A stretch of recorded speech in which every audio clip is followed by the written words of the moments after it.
顶礼本师释迦牟尼佛，顶礼文殊智慧王师，顶礼传承大人上师。无上甚深微妙法，百千万劫难遭遇。我今见闻得受持，愿解如来真实义。为度化一切众生，请大家发无上殊胜的菩提心。下面我们讲21度母战的最后一堂课啊。那么这一堂就基本上就是21度母的大概的就是一些功德啊，然后一些利益啊都讲了。其实如果详细讲的话，那韩文当中也有一些相关度母法门的一些法本儿，然后藏文当中也有。但因为我们这次呢，就是让大家稍微这个明白一下这个度母法门是如何殊胜啊。那这样的话，我希望以后呢，我们在生活当中，大家这个一定要用上，一定要用上。甚至呢，我希望我们这个寺院和道场，还有这个协会中心，这些这个佛教的团体当中呢，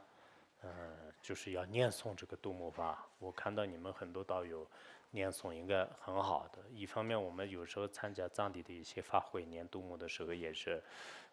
很重要，大家要会念，所以念藏文也是最好的。就经常他们前往这个印度啊，就前往其他地方的时候呢，有很多法会都是念度母，就是有个别的道友都是参加法会回来的时候都会念度母赞，就是也有这样的。然后同时呢，以前汉地没有的，就是现在我们的这个度母的念诵两种方法呢，就是都信得过，都很好。就所以以后呢，根据你们不同的这个根基吧。就是我们最近就南宗这边就是用一种调子，然后尼宗这边用一种调，都可以。就是希望你们以后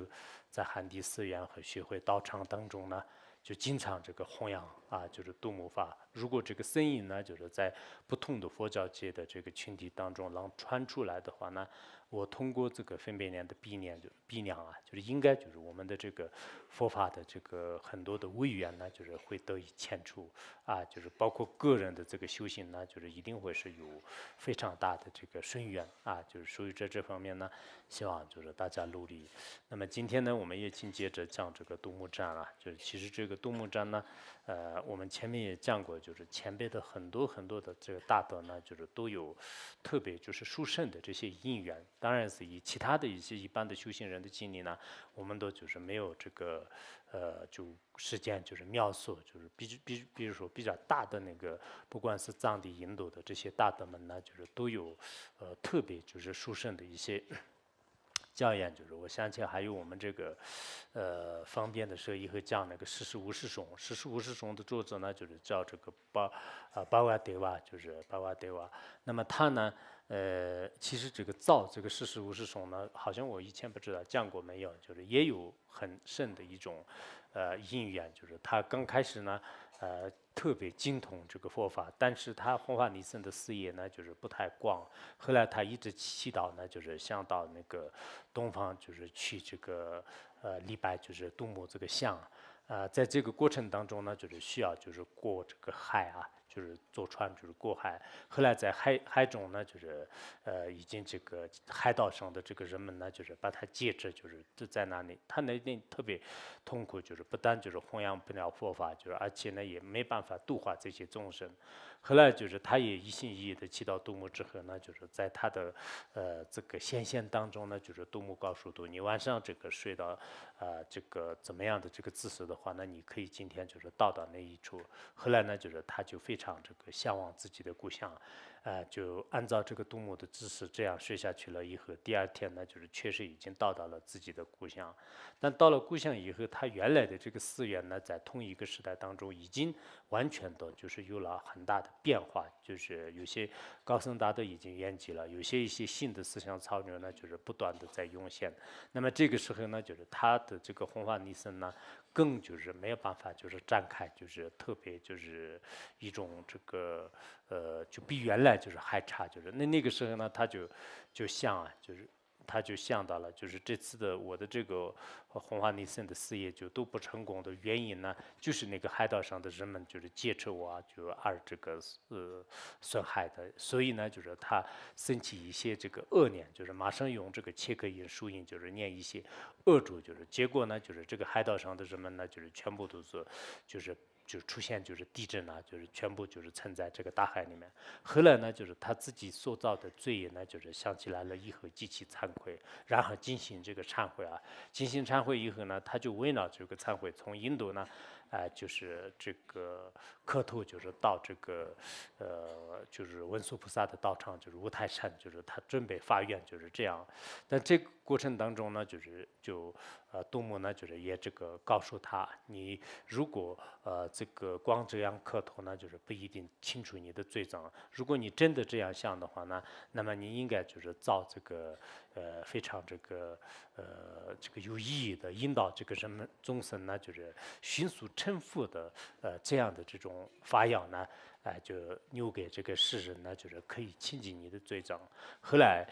这个波瓦德瓦上师呢，就是经过多年的这个闭关啊、实修啊，还有这个抉择啊，然后呢，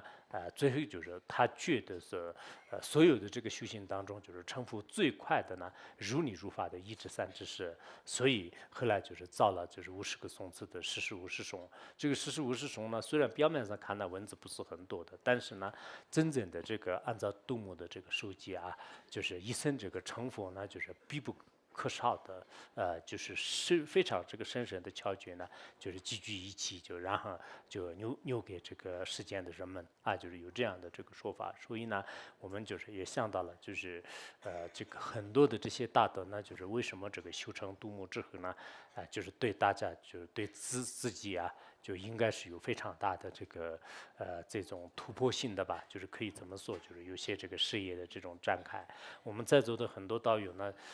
有些是自己很想把自己的修行呢33种就是圆满这个完成，有些呢就是很想在有生之年当中，就是以自己的这个微薄之力，就是绕以这个有情呢，就是弘扬佛法，就是但是有心力不足，也有这种情况。那在这种情况下，我们光是分别念再怎么样，就是梦里的这个使他强盛，也不一定是起到作用的，一定要通过一种这个三桥方便方法啊。那这种三桥方法呢，我想是应该是这个起到度母，就是通过度母法门来，就是度化这个众生，就是这是非常这个合理的。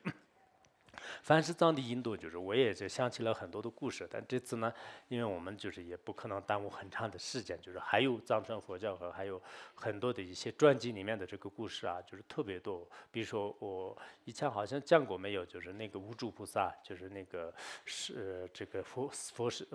子行37颂的这个作者，就是无著菩萨，就是藏地的无著菩萨，他的是有一次，好像我以前也翻译过吧，就是那个传记，他有一次就是从他的这个家乡，就是路过拉萨的这个途中呢，就看见了，就是有一条就是特别这个大的河流，然后呢，就是看见有7、8个人呢，就是准备在过河，就是骑着马过河，然后呢，就是突然间就是就是那个水呢，就是特别深，就是全部都是沉在这个水里面呢，就是全部都沉在水里面。那个时候呢，无著菩萨就是万分焦急啊，就是然后马上呢就是祈祷就是度母啊，就是马上这个祈祷度母。那个时候呢就是非常这个希冀般的，就是大多数的人就是除了一匹马和这个一个人呢，就是已经沉下去了，就其他人呢就非常这个稀有的，很快的时间当中已经到就是岸边了，就这个很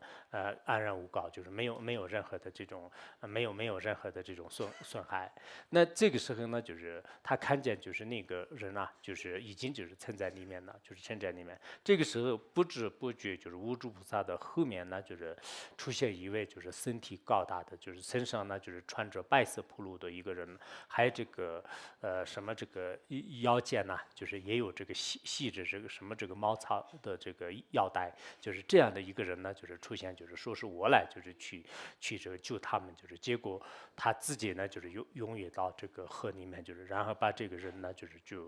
落水的这个人就是从树里面就是拽过来了，然后呢就是顺利的就是拉到岸边，拉到岸边之后呢，就是不知不觉的那个白衣服的人呢，就是已经消失无踪啊，就是消失无踪。当场的人们呢，就是大家都非常这个稀有，就是然后问无著菩萨就是这是这么一回事，无著菩萨就是我也不知道，就非常这个稀有，是什么回事。让很多人呢就是说这是应该是这个度母的这个加持就是无著菩萨也是这个就说到了，就是说是我们只要有这个诚挚的信心祈祷的话呢，三宝呢就始终都是不会欺负我们的就是意思呢就是应该是这个度母就是所以我们在生活当中就是以后就是自己在无论是这个集体的一些这个困难或者是一些违缘出现的时候，就是祈祷度母就是很重要的。还有呢，就是自己私人的就是自己私人呢，其实凡夫人呢，就是经常的遇到一些自己觉得是就是很不顺的，或者是很需要就是马上解决的。那这种情况的话呢，应该就是需要就是祈祷度母我相信以后我们那个很多汉地这个四宗道友的话呢，就是也会有很多的这个感应就是到时候呢，我们专门这个祈祷就是度母，就是然后出现的这些感应呢，就是也可以变成一本厚厚的这个书就是但这个书里面最好不要有一些妄言妄语就是不要就是真正的一些感应的话呢这个也没有什么就是不可说的，就是诸佛菩萨的这个包括一些谦卑大德的这个传记当中的话呢，就是都有很多的那种这个通过度母就是通过度母也好，其他这个圣尊加持这个出现的一些这个非常稀有的这个传记。我想那个就是大家呢，就是应该是好好的就是随时随地都是就是要这个祈祷度母，就是让就是这个解除自他的一切痛苦，就是这一点就是很重要的。其实我们这个祈祷的时候呢，就是度母师，就是平时在这个我们的这个身边以前那个罗那活佛的一个就是弟子就是方语教授，有一个女性的方语教授，她是据说是就是活了这个100多岁，是一个度母的成就者，也是个汉族人。他经常就是用一个比喻，就是他的这个比喻是什么呢？他说是阿弥陀佛呢，就是像是国家的主席一样的，然后观音菩萨呢就像是省长或者是市长一样的，而度母呢就是街道办公室的主任一样的。他说这个。我们去就是找这个国家主席和省长、市长的话呢，就是有一定的这个困难。有出现什么事情呢？就是我们这个身边的这个街道办公室主任的话呢，那就非常这个方便。就是所以呢，他就是阿弥陀佛和诸佛菩萨的这个化现。就是有什么事情呢，就是应该请教他。就是其实我觉得表面上看呢，就是很这个世间化的一种比喻，但实际上呢，诸佛菩萨的这种这个实现化身就是不可思议的。可以说是这个阿弥陀佛和观世音菩萨无二无别的这个度母呢，在我们的这个生活当中就是每一个这个细节的是可以这个出现就是出现。所以呢，你们就是不管是遇到什么样的，就是包括有些像我们藏地的话，那大大小小的事情呢，就是都要就是找度母的，就是甚至有些这个盗贼就是偷东西去的时候呢，就是也念度母，就是让很这个顺利的回来，也有这种情况。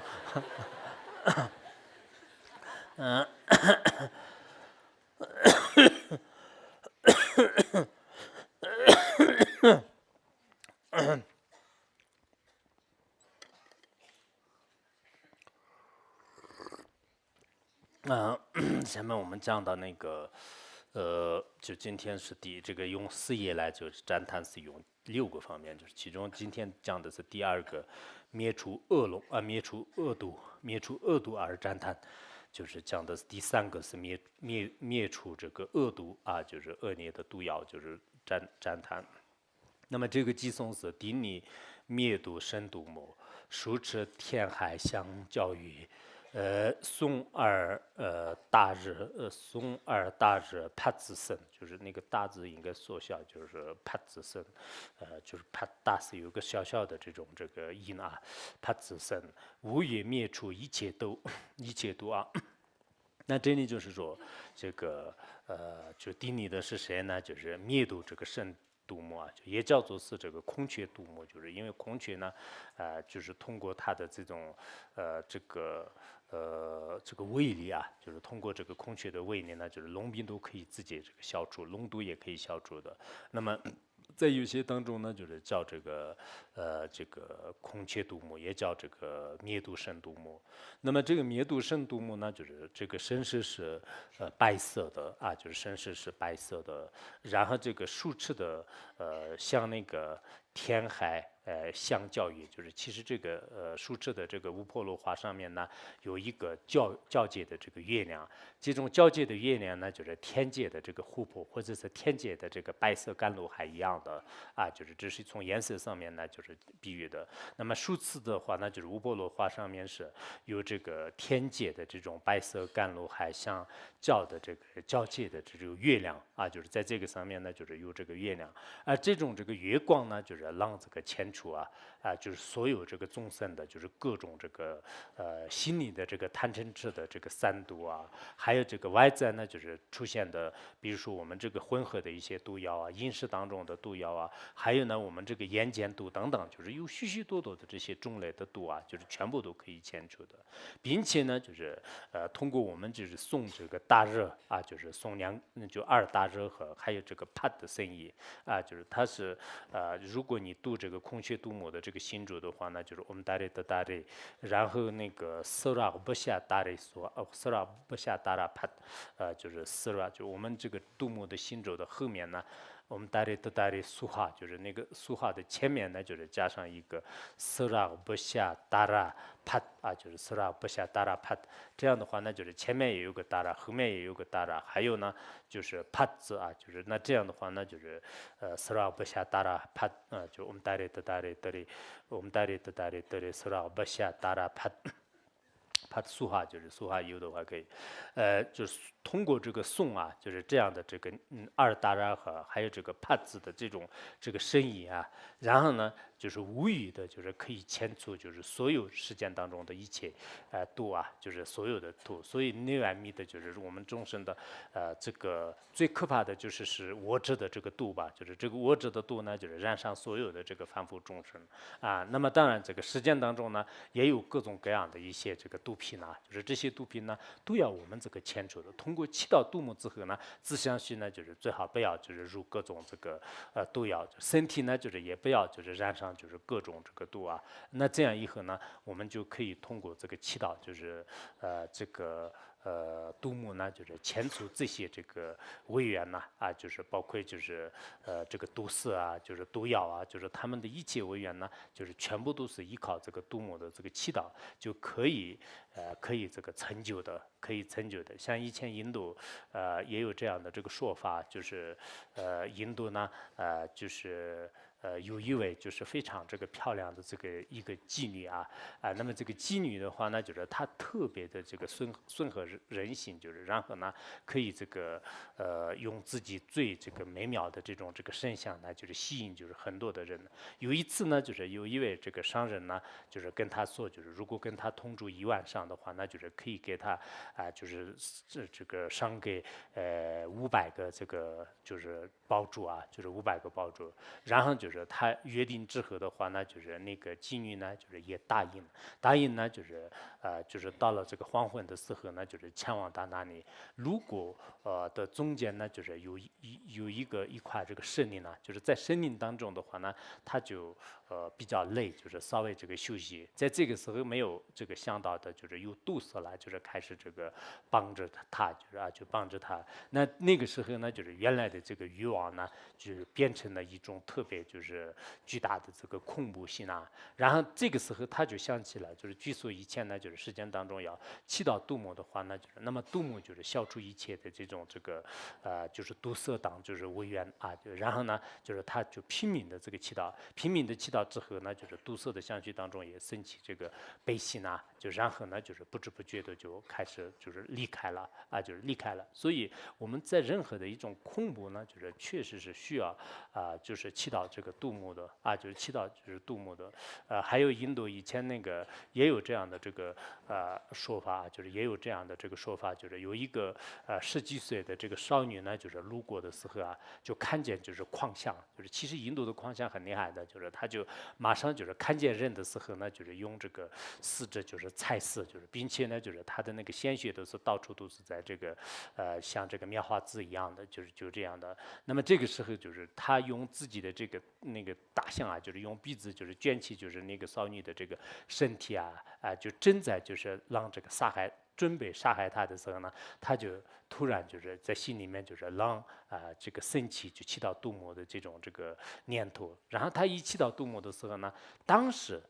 在大象的相续当中呢，就是升起这种慈爱的这个心。然后呢，就是接下来就是把这个少女呢，就是放在一个这个人来人往的一个这个密集城市当中。然后呢，就是向她就是顶礼。然后由呢就是把这个少女呢，就是她带到这个寺院里面，就是向她进行这个顶礼。然后又把她带到这个皇宫里面，就是大象呢，就是向她进行顶礼。后来呢，就是因为这个皇宫，这个他这个王子的话呢，就是更要这个就是要这个接近这个结婚的这个时候就是后来呢，就是他们也就开始觉得是就是像大象的是顶礼的这样的具有福报的，那么就是这个女子的话呢，就是应该配得上这个王子，就是后来呢，就是变成了这个王妃就变成了王妃。所以说呢，我像那个杜牧的这种加持的话呢，就是一般的一个非常普通的人呢，就是如果就是一心祈祷的话呢，其实杜牧的这个占颂里面也是就是降了，就是如果你想得字的话呢，就是得这个字；如果你想得财呢，就是可以得财；如果你想得这个什么这个地位就是财还有这个世间的各种各样的一些人们就是需要的，就是所谓的平安所谓的快乐所谓的一些健康等等，就是这些呢，都是依靠杜牧的加持来就是可以获得的。就像我们汉传佛教当中呢，就是其实这个观世音菩萨、救苦救难大慈大悲观世音菩萨，就是那么他呢，就是也是有相当于也是这个杜牧就是那样的，就是他可能不仅是这个省长和市长，就是他有时候呢，观音菩萨也是就是杜牧不上班的时候呢，也是到那个街道办公室里面去，就是当主任就是也有这样的。所以这个杜牧呢，就是有这个很多的这种我们实践当中的一些功德就是大家应该这样这个明白，就是明白以后的话呢，我们对这个杜牧就是会这个升起信心，就是甚至我们在路上看到一些石头这个做的这个石像也好，木头刻的这个木像也好，或者是画家画的就是什么这个坦克就是任何一个塑像的话呢，那么应该大家这个升起这种这个欢喜心就是升起这种这个恭敬心。那么依靠这个恭敬心和欢喜心呢，自相续当中的这些这个为愿也可以牵着。有时候我们可以看到这个历史上的一些大德其实这些大德的话呢，可能在这个年轻的时候呢，就是应该说是跟其他的就是普通的人呢，就是应该有比较这个相同的地方就是也许是可能完全是相同，就像梅拉日巴以前所说的那样，也许相同。但是这些大德一方面自己的这个苦修努力，同时呢，他有很多这个本尊护法神就空性他们的这个护持和保佑，这样以后的话呢，就是一个人也是弘法利生的事业，就是一展开以后呢，就是无法这个就其他人就是相比拟，就像门峰仁波切在二轨教养论里面所讲的一样的，就是如果真的是有一些本尊护法神就是来这个相助保佑你，那这个时候呢虽然是他是一种这个独自一人，但是他的这种能力，他的各方面的这种这个威力的话，那就是远远超过就是成千上万的人就这一点呢，我们也是就是应该是这个有目共睹的事情。所以说，大家一定要就是自己从内心当中呢，就是就遣除一切这个怀疑邪念邪见的等等，然后呢，就是一定要建立一个特别就是正确的这种这个见解就然后呢，就是经常这个祈祷就是在生活当中呢，就是经常这个祈祷，就是我本人的是这方面上还是应该可以的，就是从小也许可能是这个环境的这个影响吧，就是不管是什么，只要有一点时间的时候呢，就是对所有的这些诸佛菩萨呢，就是非常有这个信心，非常有欢喜心，就是那么只要有空的时候呢，就经常就是自然而然就是想起来，就是对他们这个祈祷就是包括他们的这个像就是这个唐卡也好，或者是塑造的像，在任何一个环境当中就看到的时候呢，就是心里产生一种无比的这种这个喜悦之情。这也是我自己认为呢，是一种这个小小的这个善根觉。其实我们每个人呢，也是应该就是要这个传习这种这个善念，就是传习这样的善念很重要。下面呢就是讲到了就是说第四个啊，就是第四个是那个前除真毒恶梦而赞叹，就是前除这个真毒恶梦而赞叹。敌逆天王所尽魔，天人非人先易之。披甲欢喜至为德，前除真毒与恶梦。那么就刚才就是这个呢，就是叫做是天王所尽魔，就是或者说是大白三盖魔，就是也可以叫这个大白三盖魔啊，就是我们这个其实这个杜牧的话呢，就是从这个发声角度看呢，就是他是那个普贤，就是普贤伏魔啊，就是普贤伏魔。然后从这个报身这个上面呢，就是他也可以成为这个金刚亥魔，或者是金刚这个瑜伽魔。然后从化身层面呢，就是显现为这个妙音天女啊，就是当就是世间的很多女性这个天女啊，就是这个吉祥天女啊、妙音天女啊，就是当一切这个女性的。因此呢，我们这个祈祷的这个杜牧的本体的话呢，就是应该是个法报法身是无二无别的。那么这样的这种这个白三盖啊，就是白三盖这个就是这个杜牧呢，实际上是所有的这个天王，就是像地释天呐、大自在天呐，以及这个什么边如天呐，就是那么就是所有的这些天王呢，就是没有一个不恭敬的，就是都是像天王的恭敬的话呢，那人王就更不用说了，这什么国家主席啊、总统啊，还有这个什么这个总理啊，就是然后国王啊，就是这些都是应该就是像这个杜牧帝你啊，就是不管是任何一个国家的首相呢，我觉得是他们应该就是像天界的天王都要帝你的话，那就更何况说是我们这个人间的，就人间的其实是这个即使一个人头，应该就是也没有没有什么吧，就是应该是这样想的。还有这个天人啊，就是这个天人和这个世间当中还有什么山神啊、河神啊这个宿神啊，就是有很多的这种神啊，还有这个废人，就是包括一些阿修罗还有一些这个夜叉，就是罗刹就是恶鬼等等，就是世间当中的所有的这些众生呢，都没有一个不恭敬的，都没有一个不义之的。所以，当我们就是遇到了一些就是世间当中，就是不管是你觉得是这是一种恐怖的这种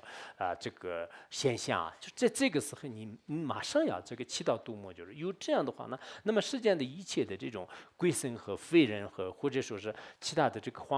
什么这个灵魂呐，就各种附体啊，我们现在很多这个有些这个说各种各样的一些这个非人啊，那么这些呢就是全部都是以这个干扰啊。以前有些人经常说是有附体，我都经常跟他们就是建议让他们念这个杜牧心咒啊，让杜牧心咒的话呢，就是应该这个牵除一些非人的这个危害，就是甚至我们有时候呢就是可能做的这个噩梦啊，就是或者说是就身心就是不愉快，就这些都是通过杜牧就是可以这个牵除的。也就是说呢，就是披上这样的这个铠甲，就是披上什么样的铠甲呢？我们这个心里面呢，就是经常这个观想，就是杜牧的身相的，就是这个心里的这样的，就是披上铠甲。还有呢，就是口里面呢，就是经常念诵21杜牧章，或者说是念他的咒语的，就是这样的这个铠甲。如果有这样的话呢，那么就是对这个杜牧法门的这个欢喜心，对杜牧法门的这个信心，对杜牧法门的这个恭敬心啊，以这个为得你的话呢，就是能这个牵除世间当中的各种各样的这个战争，国家与国家之间，那么这个民族与民族之间，就是人与人之间，甚至的话呢，就是这一家和我一家之间，就是然后道友与道友之间呢，有时候是我们这个人呢，心里面就是有一些这个产生一些非人的这种这个危害的话呢，就经常呢就是看不惯这个，经常看不惯那个，就是包括我们学佛法的一些出家人也好，有一些居士的话呢，也可以看出来，是故意，就是有些事情呢，心就是根本就是不合，就表面上就是可以这个就是笑一笑，但是笑的话呢，就是如根本没有笑，然后就没有笑啊，就是没有笑，就是内在的这个所作所为的话呢，都可以看出来，这是一种这个小战争啊，就是小战争呢是家庭的战争，就是大战争的话呢就是东西方国家的战争，就是第2次世界大战、第1次世界大战。其实很多人在家人的话，家里也是有类似的，就是第1次世界大战和第2次世界大战，有些是在世界大战当中就是完全已经这个失败了、牺牲了，就是也有这样的。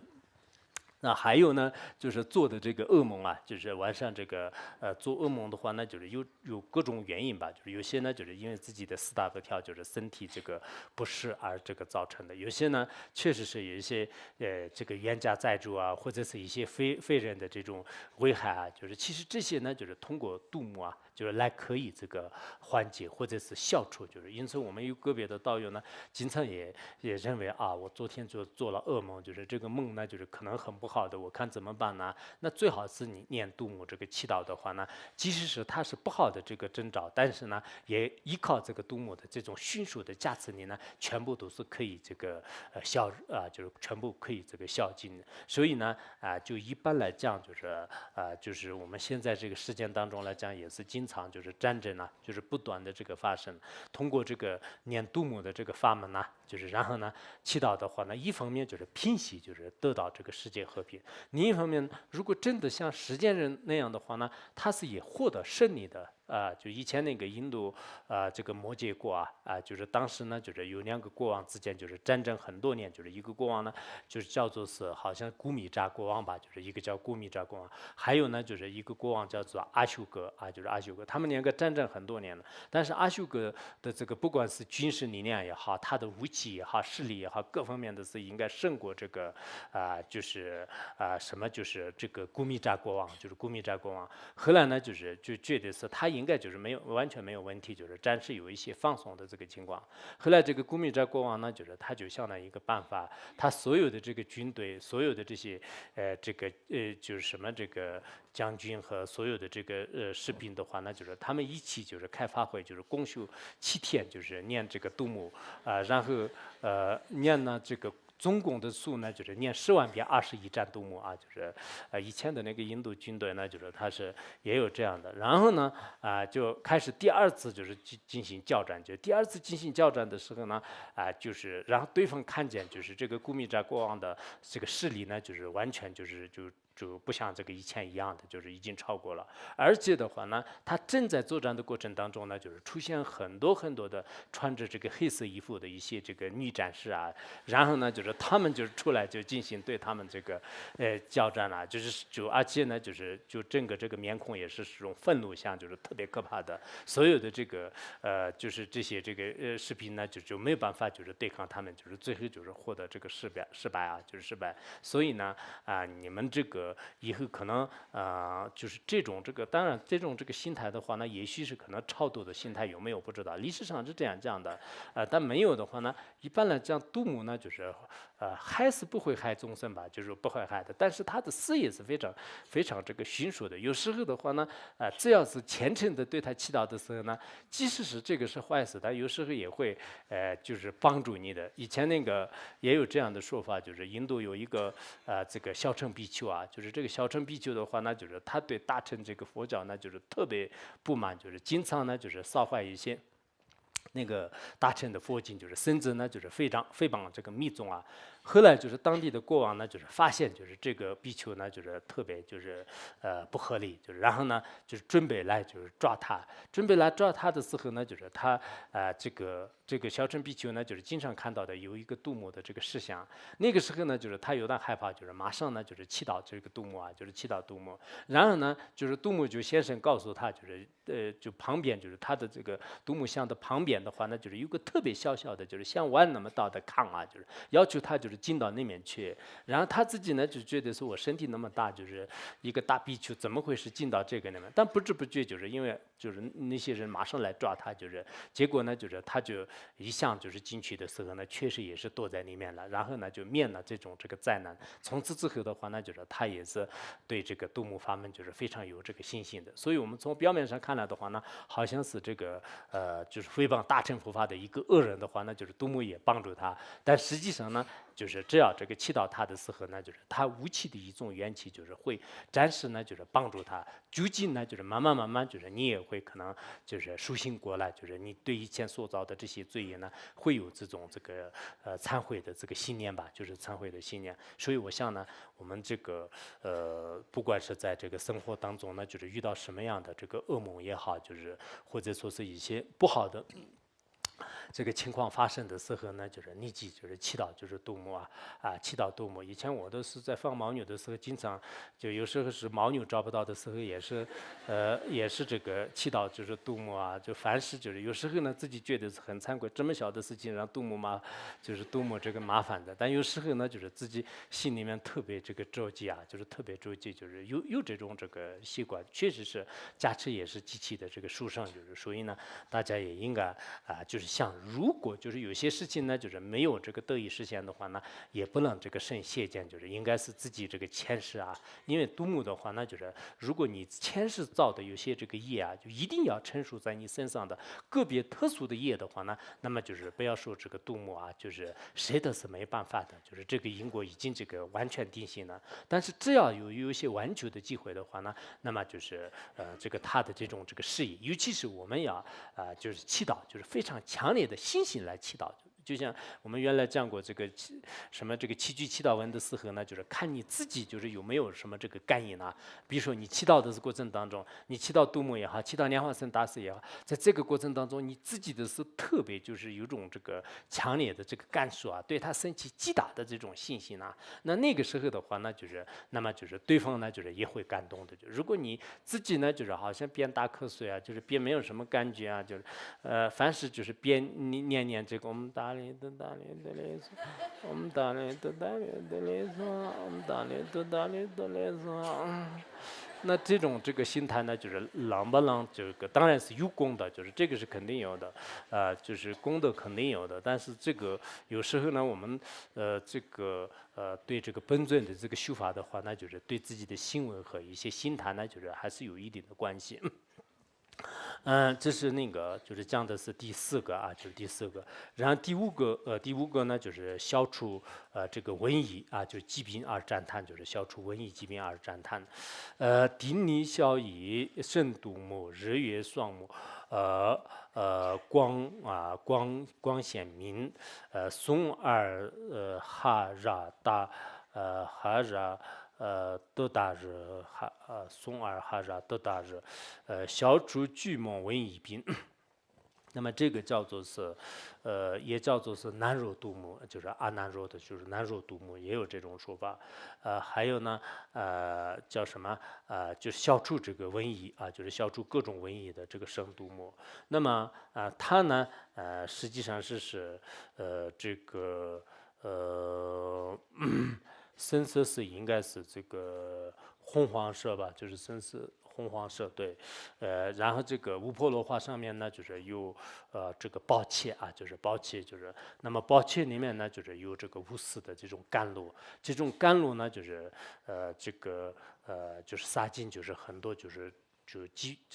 甘肃这个疾病的这些众生的这个身体，然后呢就是牵出他们的这个瘟疫当就瘟疫当，而且这个度母呢，就是它的这个双目就是太阳就相当于是这个太阳和月亮那样的这个光芒，然后呢就是牵出众生的这个心理相续当中的各种这个痛苦和疾病就是疾病，还有呢就是我们这个颂就是2个这个哈拉。就是送2个哈拉和还有这个德达热就是送这个度母的这个信主，送这个哈拉和德达热的这个信主。那么通过这种信主的话呢，一切的这个瘟疫都可以迁除就是那么这个咒语的话呢，我们达里德达里南无哈拉赫拉吽哈拉苏哈南无南无。对，我们达里德达里就是这个是前面我们达里德达里就是这个是一样的。然后呢说南无哈拉赫拉吽啊，就哈拉赫拉吽，哈拉苏哈啊，就是南无哈拉赫拉吽，哈拉苏哈啊，就是那么这里德达热也有，就是两个哈拉啊，就是两个哈拉也有，所以呢，就是南无哈拉赫拉吽，哈拉苏哈，就是通过这种咒语的话呢，实践当中的一切这个瘟疫啊、疾病啊，就是包括一些什么这个麻风病啊，就是现在这个实践当中呢，就是经常也是比较可怕的，就是比如说像那个癌症啊，还有那个艾滋病啊，就是等等各种各样的这种病呢，就是通过这个这个杜牧的这种这个加持呢，就是也可以迅速啊，就是会这个迁出的啊。以前西藏我们藏地呢，就是也是有这样比较这个大家都知道的故事啊，就是说是有一个地方的话呢，就是出现就是瘟疫啊，然后当地的人们呢，就是几乎都就是已经灭绝了啊，就是几乎灭绝了。后来呢，就是他们想了一些办法，就是实在找不到一个生存之路，然后附近的这个山上呢，就是有一个修行人，就是闭关多年，然后去那个请求他，他通过呢就是大观和通过他的这个智慧呢，就是观察要求大家就是到处都挂这个杜牧的这个旌旗啊，就是挂杜牧的这个旌旗，所以在藏地呢，就是不仅是有杜牧的旌旗，还有这个观音菩萨、金刚萨埵啊，就是有很多这个旌旗。然后就是人们呢，就是按照这个修行人的这个说法呢，就是大家就是一边就是念这个杜牧的这种这个赞颂文和经文，还有呢就是到处这个树上啊，就是到处都就是挂这个杜牧的这种这个旌旗啊，就是杜牧的旌旗。然后后来呢，就是风这个吹到这个旌旗的这个风所借助的当地的这个人们呢，就是从此之后就是所有的这些瘟疫呢，就是全部这个迁出啊，就是全部迁出啊，就再没有这个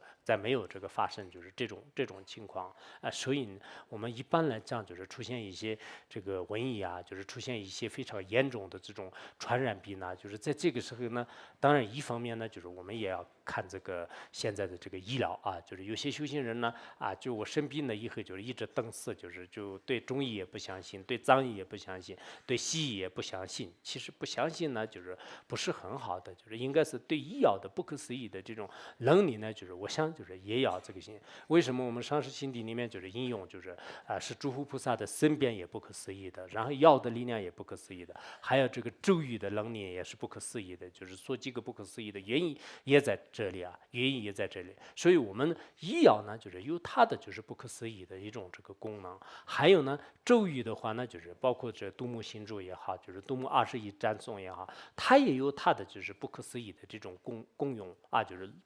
能力。但是这种能力呢，非专业人员呢就是不知道。比如说从来没有学过医的人呢，然后呢你就觉得是这个中药很奇怪，就是好几个草就是堆在一起呢，怎么会治病呢？就从来不懂这个医的人呢，就是会可能这样这个想的。同样的道理，我们现在这个蚊子呢，就是蚊子上啊，就是这几个蚊子为什么是有这么力量啊？前一段时间我遇到一个老师，就是他说为什么就转经轮这样转有功德啊？就是然后后来我给他也讲了一些，就是因为确实他内心当中呢有一些邪见呢，就是因为他也不懂，就是我们实践当中的很多咒语的作用啊，还有一些这个法尔尼的这个道理啊，很多道理都是不懂的。但是这一点呢，可能通过就是很长时间的学习以后才懂得啊。我从来都是没有接触过任何的这个药方的话，那就是让我一下子就是让结束啊。就我经常有时候看到这个就中医的时候呢，就是很奇妙的啊。就我课堂上也是经常说了，就是一般中医看病的时候呢，就是也比较简单，就是他非要就是看看就是舌头，我看，你眼睛，对，好，你回去了，就是我开个中药，就很简单的。但实际上他有他的窍诀，就是有窍诀的话，不懂窍诀的人像我这样说这个中医不合理的话，那就是这是一种非常不合理的。同样的道理，我们这个对佛教的这个非专业人啊，非专业人呢，就是觉得我们佛教里面只是怎么回事？山上有挂的这个经旗啊，苏尼拉的这个念珠啊，就是转经轮啊，还念经啊，这些都是不是一种多余的事？这就是我们一种环境，在这个唯物论的这个生活当中就这样的这个生活当中产生这样的恶念是这个情有可原的。但是呢，如果我们没有动到了真正的它的真实意义的价值就像我们大黄王这个光明藏论里面后来专门讲那个灯池的这个功德和这个价值注意的功德和价值就是这些一讲了以后呢，是明白的，不但是明白，而且呢，没有任何就是证据来就是破斥，就是让这个破斥就是他的观点。所以呢，我们眼睛就是看不到的好多的神秘的东西就是我们这个接触的时候呢，根本摸不到的，就是很多的力量就这种力量呢，我们不得不承认。所以说，更何况说是我们这个心里呢，就是还没有完全就是领悟到的，就是法的这个深深的一些意义就是更不用说了。所以在这些问题上面呢，我们现在佛教徒呢，就是一定要通过这个系统的去这个学习一方面就是迁除自己的这种怀疑邪见这些有必要的。另一方面呢，当我们这个弘扬佛法的时候，我们身边还有很多人有些是故意就是给你刁难的，有些是确实不懂，就是无名这个愚痴所缚就有种种情况。在这个时候呢，佛教徒都是并不能就是茫然不答就是就全是点点头或者是我忙了，我不行了，我今天有事就不给你回答。那这种结构是在移民当中，这是一种相似这个辩论就不合理的。所以我们应该要跟这个相关的人呢，就是经常要有一些佛法的正面解释，是极为重要。那么这是那个讲到了第多少个？就是第第5个了，是吧？就是咱们最后一个第6个呢，就是圆满一切事业而赞叹就是圆满一切事业而赞叹。顶礼具光生度摩，安利一切三正如，正具寂灭为胜利，垂摩气势夜叉中就是垂摩气势夜叉中。那么这个是顶礼这个聚光父母，我们经常就是讲的是这个聚光度母就是聚光度母的话呢，就是身色是白色的就身色是白色的。然后呢就是书上这个乌婆罗花的花蕊上面呢，就是应该是有这个吉祥金色玉吧，就是吉祥金色玉，就是应该标志上应该是有这个，不知道看得到吧？有没有？有。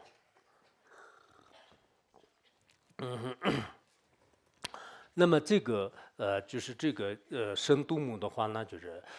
是我们通过怎么样这个修行就是修行的方式呢这个就是这个聚光这个度母就是用这个阿吽3个真如字，就是三个真如字，白色的这个是在这个图钉上，然后这个格然后红色的字就是后见，就是然后蓝色的这个红字呢，就是在这个心间。那么就是发出这个3种光呢，就是让所有的这些众生的这个身语意呢，就是变成3种金刚就是变成这个阿吽本性的这个3种金刚。那么安利一切三真如，安利一切三真如这是阿吽这个3个真如字就是3个真如字。那么让很多的这个众生的话呢，真正具足这个寂灭的这种为生力。什么寂灭的为生力呢？平时我们的这个身口意呢，就是并没有就是这个智慧慈悲还有这个信心等等，就是这些让你让我们的这个贪嗔痴所有的就是这些烦恼的这个熄灭，让实现呢，就是真正的他的这个善的这个为德力和功德力。那么这样的时候呢，能这个摧毁就是能这个摧毁呢世间当中的所有的这些邪魔歪道还有呢就是欺世这个恶事就欺世夜叉就是罗刹等等世间的各种各样的这些非人就是恶神就是邪神等等，就是这些都可以这个摧毁的。也就是说呢，通过这个聚光伏魔的这个修行然后他的这个身口意呢，就是发出这个光，让我们这个其他的这些众生呢，就是身口意得以这个清净。包括这种光呢，就是便于就是整个非人就是整个一些魔种世间当中的所有的这些不利于我们的这个修行的这些众生的话呢，让他们的相续当中的恶念呢，就是得以这个牵制，并且呢，就是让他们也获得了这个安乐，而且呢，他们就是经常就是危害的这些众生呢，更要就是获得这个快乐。所以我们修毒魔法呢，其实也并不是就是像那个其他的有些国家就是利用一些黑武器来就是然后一刹那间当中就是把对方摧毁无余不是这样的，应该是这是一种特别就是有利的一种这个修行方法吧，就是有利的一种这个修行方法。那么对方呢，就是也离开了这种痛苦。以前那个我不知道讲过没有，就是好像前一段时间可能稍微提过吧。吉田菩萨的一个弟子呢，就是叫做是织田菩萨啊，就是织田论师。那么织田论师呢，就是他自己的这个地方呢，就是弘扬很长时间的这个佛法。后来呢，就是他到这个雪山去这个修行，然后呢，就是后来受到就是别的地方的一些邀请，就是又到了另外一个村落。结果到另外那个村落的时候呢，我们以前也通过历史也可以知道，就是当时这个印度那边的话呢，就是夜叉和这个落差的这种危害就是非常非常大的。然后呢，好多的这个农村呢，就是全部都是被这个受到一些非人的这个危害，就是全部都是尸体连片，就全部都是这样的。那个时候，其中呢，就是他看见就是有一具尸体呢，就是站起来了，然后呢，就开始追他，就是追这个，所以一般这个以前藏地也有很多故事，好像汉地也有，就是以前是有气势的，但现在好像真正的这个气势的是没有的。就是去年有一段时间有一个道友，就是他在。还没有这个睡觉的时候呢，就是路过这个，就是让看见一个尸体，他晚上都是害怕，就是那个尸体就站起来了，一晚上都没有睡着说的，所以但一般来讲呢，就是可能现在都是没有这个听说过，以前确实有时候是有这种这个气势的这种现象啊，就然后呢，就是这个尸体呢，就是起来就是开始追这个织田论师，然后这个时候呢，就是织田论师用这个金刚诀啊，就是金刚诀呢，就是通过念这个杜牧的这种这个心咒啊，然后呢，就开始这个放在这个尸体就是气势上面，结果就是这个尸体呢，就是马上就是倒在地上，而且他的身世呢，就是超度到这个清净刹土。当时呢，就是通过这个杜牧的这种加持呢，就是天上降下就是甘霖，天上降下甘霖之后，原来就是这附近就是死亡的这些人呢，就是全部都已经这个复活了，就是有这样的这种非常这个稀有的这种故事。所以我想呢，我们很多人这个祈祷这个杜牧啊，就是聚光浮木，就是我们以前学院也是专门就是念过这个聚光浮木的这个心咒啊，聚光浮木的一些这个这个祈祷文啊，就是都念过。因此呢，在末法时代的时候，我们的这个修行呢，就是经常是肯定会有一些这个障碍啊。有些人呢认为是这个人生是很这个快乐的啊，就人生是很快乐的，但实际上呢不是这样的。我们呢应该知道是人生就是是这个痛苦的啊，就是人生就是是这个痛苦的。所以人生是苦的话呢，实际上是我们应该每个人呢就是应该就是明白的。如果我们懂到这样的话呢，我们原来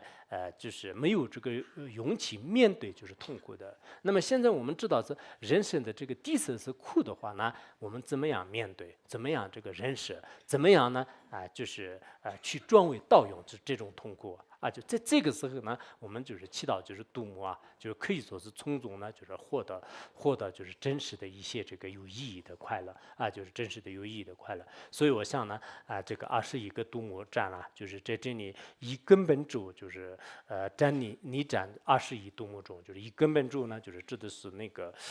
就是前面就是这个有各种说法，意思就是说呢，21占杜牧当中呢，一会儿呢就是出现大热，一会儿说呢就是得热，一会儿出现就是撒哈，就是所有的这个杜牧的这种咒语的话呢，就是都已经在上面就是含摄的。还有呢，就是总共呢就是有21个颂词，就是对21个颂词呢，就是从不同侧面呢，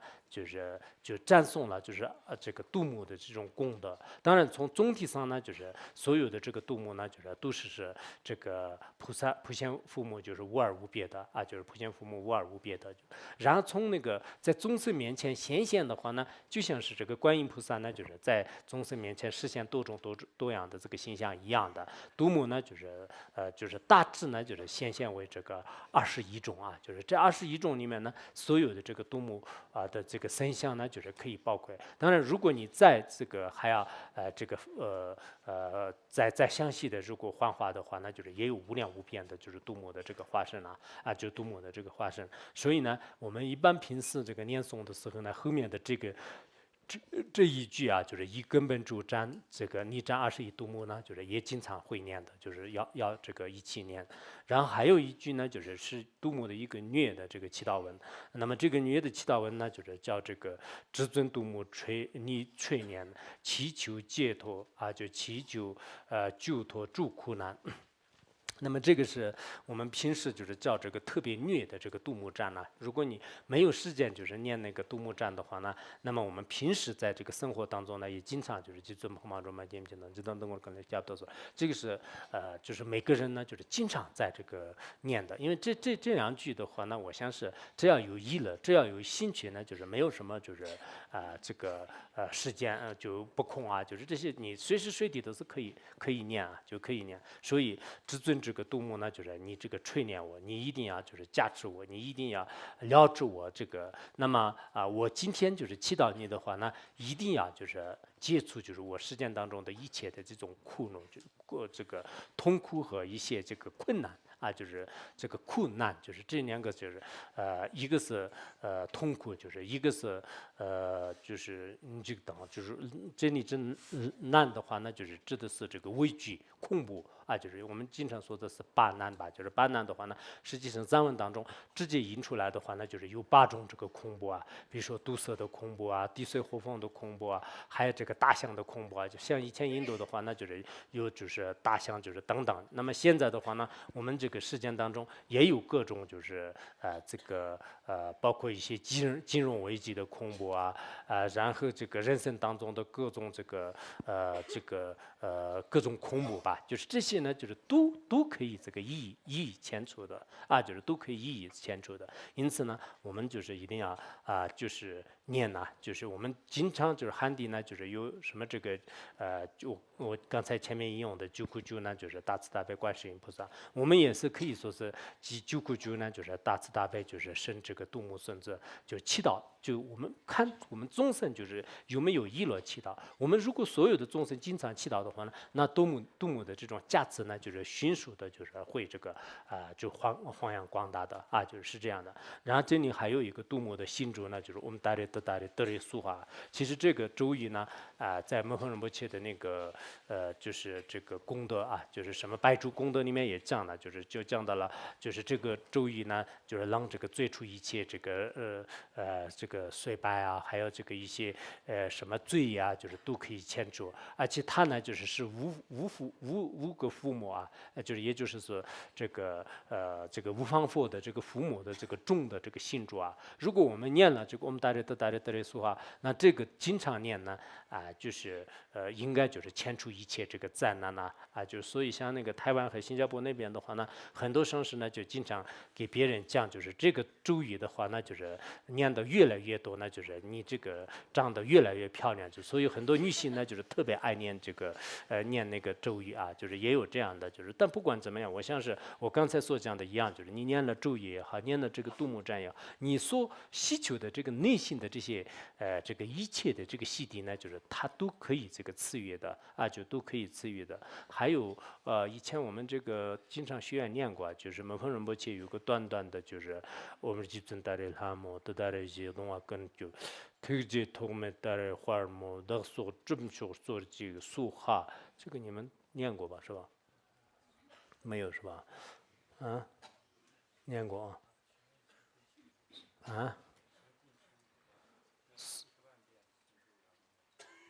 念70万遍哦，那个时候法王在的时候是吧？好像在对。杜牧信咒，当时是我们念过70万遍说的，所以这次呢，这样的我们多的呢，就不要求大家，但是呢，在1年之内就是1万遍，就是每个人就是杜牧信咒，就这个是我自己也发愿念，希望我们今天现场这个听课的人和还有这个就是网络上的听课的人，那至少也是1年之内念1万遍，就是杜牧信咒。然后呢，就是21章杜牧呢，就是100遍，就是我多的不说，如果太多的话不行。我们每天1年当中每天讲讲课的时候，如果我们课堂上每次都读一遍的话，那100遍可能这个3个月就已经这个差不多了。但是呢，就不管是我们课堂上的也好，还是你们这个课下的也好，就是1年当中，这样的话呢，我们这么多人就是一起这个集中起来的话呢，那么跟这个杜牧法门呢，就是结上了一个很殊胜的因缘，就是所以希望你们呢，就是包括我自己呢，就是也发愿，就是这次我们这个弘扬这样的杜牧法呢，就是各方面的这个因缘应该是很这个殊胜的，就是通过很多的这种演讲，我自己也是从小都是修这个杜牧法，就是虽然没有就是大的一些这个感应啊、精彩的故事啊，但是我是有信心的，所以我那天呢，就是像这个21章杜牧的话，那应该我有资格就是给大家讲，就是我自己内心当中有一种增上慢，就是我为什么这么讲呢？因为我从小都是对这个法门非常这个欢喜的，而且自己呢一辈子都是，哪怕是我们在这个学生时代，就是那个时候都是基本上是佛法就是不但不兴盛，就看到这个念佛的人都是受到这个开除的，在那个时候呢，某某都是一直没有间断过，就是所以心性应该是有的，境界是没有的。但是不管怎么样呢，就是这次我也是给大家念传承也好，就是各方面呢也祈祷杜牧就是希望就是杜牧如果慈悲垂怜我的话，那我们大家所有的这个四众道友的话呢，每一个人相续当中一定要迅速的就是得到这个加持，得到加持以后的话呢，我们以后的所作所为呢，就是都是在这个父母的这种这个关怀当中呢，就是可以这个实现就可以实现。同时呢我们也以后这个发愿，就是如果有自己各方面的能力这样的话呢，在汉地也是造一些这个杜牧的像，就是我们藏地有很多杜牧殿，就是专门就是有一些这个杜牧殿就是那个杜牧殿就是然后呢就经常就是就是全部21杜牧是大大的一个这个殿堂里面，就是其实汉地有这个建筑方面的应该有能力的，就是只不过是我们的高僧大德们呢，就是有没有这个意乐和元气不好说，有的话呢，以后希望你们呢应该在这个在汉川就是大的一些城市里面有一些杜牧和莲花生大师的这个声响的话呢，一定会是佛法呢就是会这个兴盛的，因为末法时代的时候是需要就是有非常强有力的这个本尊的这种迅速的加持，就是如果有了这样的话，随缘自然而然会这个成就的。所以说呢，我也这个发愿，我们这个今年学院的这个经堂里面的就是主要的这个3尊呢，就是释迦牟尼佛和然后杜牧和莲花生大师，就是有这个要求就昨天我跟学院的这个相关负责人呢，就是也请求了，请求之后他们也批准了，就是批准以后的话呢，以后呢，我希望我们这个在各个地方呢，也是建一些这个杜牧的这种这个神像然后呢就是念杜牧赞就这样以后呢，我想自己的这种为缘和就是我们总体的这个佛法的为缘呢，就是一定会是前者，最终呢就是一切都得以这个顺利好，讲到这里。